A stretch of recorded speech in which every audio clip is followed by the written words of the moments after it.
Ashama harka fuunee kabajamtootaa fi dhaggeeffattoota reediyoo HM guyyaa ebla 15 guyyaa wareegamtoota Oromoodha. Guyyaa Shinniggaan itti yaadatamu baga geessan jecha wareegamtoota Oromoo fi qaama yaada gochaa fi raawwii gootota keenyaa yaadachuu guyyaa isaanii kabajuu fi waan isaan dhiigaa fi lafee isaanii ijaaranii fi marsaan jabeessu nu barbaachisam.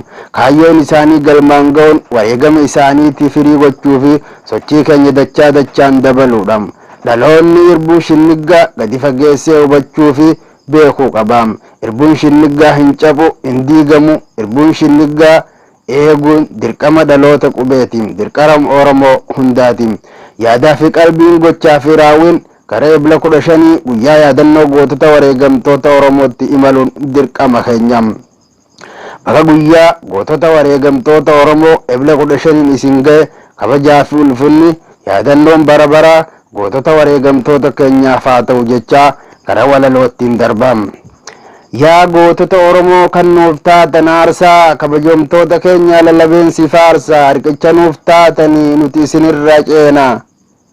Yoo of wallaalle malee akkamiin isin deenna, warra gatii Oromummaa firoo fi orman garsiifne, warra hiika Oromummaa dhaloota maran barsiise, warra dhugaa malee dharaaf bakka hin laatin, warra imaanaa sabaa baachuu malee nyaatin, warra galaana jibbaa hin daakin dhaabbatee, hin labsine gandummaa gara koree yaabbatee, warra nu kabachiisuuf lubbuun qusatin, kan gubboo nyaachuuf qarshiin fudhatin, warra Oromummaa amantiin hin qoodin, aantee fi koodee walii kan waliin hin qoodin, warra waa'ee shiraa gurri hin dhagayin, kan dantaa dhuunfaadhaaf takkaa hin dhamayin, warra dhaloota of ta'ee kunuunsee biqilchee, warra lubbuutti laatee tokkummaa itichee, warra huura guuruuf hin oolin bakka raqaa.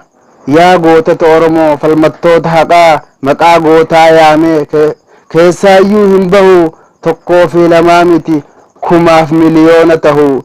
Inni ammoo adda ebli 15 seenaatu yaadataa gootota gaafasanii, hin dagadhu yoomuu gootota kaleessaa, Oromoof cichuun yoomillee bayeessaa. Baga geessan isinin jecha ashama harka fuune dhaggeeffattootaa fi kabajamtoota reediyoo HM walaloowwan garagaraa kan gootota Oromootiin wal qabatan isiniif dhiyeessuuf qophiidha. Haga dhuma sagantaa keenyatti nu faana turaa jecha chaanaalii keenya HM kan jedhu kana akkuma subscribe fi like share gootanii akka sagantaa nuti dabarsinu gama keessanitti akka isin darbu akka nu wajjin qooddattan isin barbaanna. Guddaa galatoomaa.